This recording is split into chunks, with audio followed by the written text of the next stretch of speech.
আসসালামু আলাইকুম। আমি শাহেনার রান্নাঘর থেকে বলছি। আজকে একটা নতুন রেসিপি নিয়ে এসেছি। এই যে এটা হচ্ছে পাকিস্তানি মুরগি। আমি মুরগিটা ভালো করে ধুয়ে কেটে পরিষ্কার করে নিয়েছি।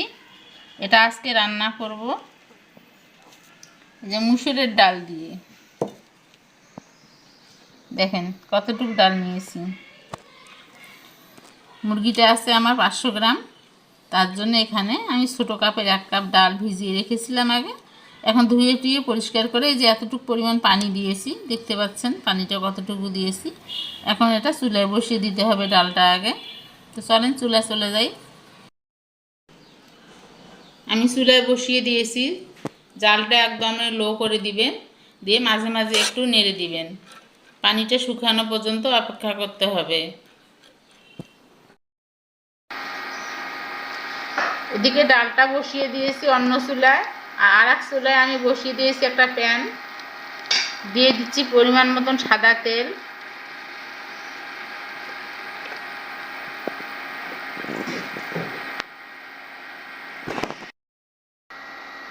তেলটা গরম হয়ে গেলে আমি এখানে দিয়ে দিচ্ছি পেঁয়াজ কুচি।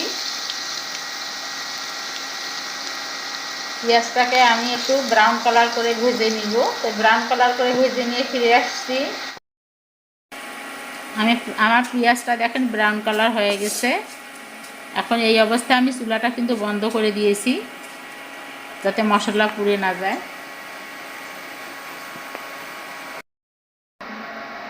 দিয়ে দিচ্ছি 1 টেবিল চামচ আদা বাটা আর 1 টেবিল চামচ রসুন বাটা।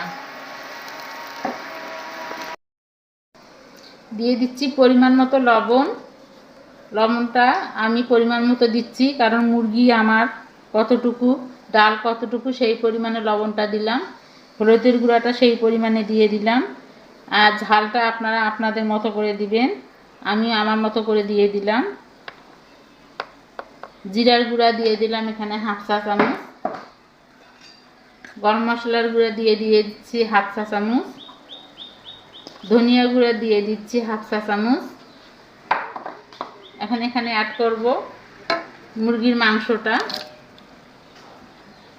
দিয়ে। এখন আমি 1 মিনিট কষিয়ে নিব। তো কষিয়ে নিয়ে ফিরে আসছি 1 মিনিট পর। আমি 1 মিনিট পর ফিরে আসলাম। এখন আমি পানি দিচ্ছি এখানে সিদ্ধ হওয়ার জন্য। পানিটা বেশি দিব না, অল্প একটু দিচ্ছি। দেখেন কতটুকু পরিমাণে পানি দিয়েছি, আপনারাও এরকম অতটুকু পরিমাণে পানি দিবেন। এখন আমি ঢাকনা দিয়ে এটাকে সিদ্ধ করে নিব 2 মিনিট। তো 2 মিনিট পর ফিরে আসছি। আপনারা 2 মিনিটে একটু ঢাকনাটা খুলে খুলে নেড়ে দিবেন, যাতে তলা লেগে না যায়। আমি 2 মিনিট পর ফিরে আসলাম। আমিও মাঝে মাঝে ঢাকনা খুলে নেড়ে দিয়েছি। যখন দেখবেন যে এইরকম পরিমাণে একটু পানি আছে, তখনই কী করতে হবে, আমার এই যে সিদ্ধ করা মুসুরের ডালটা, এই ডালটা এখন আমি ঢেলে দেব। ডালটা দেখেন আমি কিভাবে সিদ্ধ করে নিয়েছি, পানি শুকিয়ে নিয়েছি এবং শুধু একটু 2 টুকরা হওয়ার জন্য সিদ্ধ করে নিয়েছি। এখন আমি মুসুরের ডালটা দিয়ে আরও 1 মিনিট এই মাংস সহ কষিয়ে নেব। যখন দেখবেন যে মুসুরের ডালটা মাংসের সঙ্গে এরকম হয়ে গেছে, তখন বুঝতে হবে যে মুসুরের ডালের যে একটা কাঁচা গন্ধ আছে সেটা চলে গেছে। এখন আমি এখানে পানি দিয়ে দিব।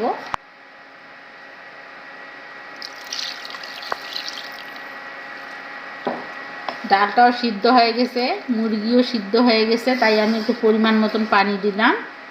এখন এটাকে ঢাকনা দিয়ে আমি আরও 2 মিনিট সিদ্ধ করে নিব। তো আপনারা ঢাকনাটা খুলে খুলে মাঝে মাঝে একটু নেড়ে দিবেন, যাতে তলা লেগে না যায়। তো আমি 2 মিনিট পর ফিরে আসছি। দেখেন আমার রান্নাটা হয়ে গেছে। এখন আমি নামিয়ে নিব। আপনারা এভাবে যদি খেতে চান তো অবশ্যই একদিন রান্না করে খেয়ে দেখবেন, খুব ভালো লাগে কিন্তু এই রেসিপিটা। এখন আমি ঢেলে নেই। তৈরি হয়ে গেছে আমার মুসুরের ডাল দিয়ে পাকিস্তানি মুরগি রান্না। বন্ধুরা, কেমন হলো আমার আজকে রেসিপি অবশ্যই কমেন্টস করে জানাবেন। আর একদিন হলেও রান্না করে খেয়ে দেখবেন, ইউনিক একটা রান্না। যদি ফেসবুক থেকে দেখে থাকেন তাহলে আমার পেজটাকে লাইক অথবা ফলো করে দিবেন। ইউটিউব থেকে দেখে থাকলে আমার এই ছোট্ট ছোট্ট চ্যানেলটাকে সাবস্ক্রাইব করে দিবেন। আজকের মতো আল্লাহ হাফেজ।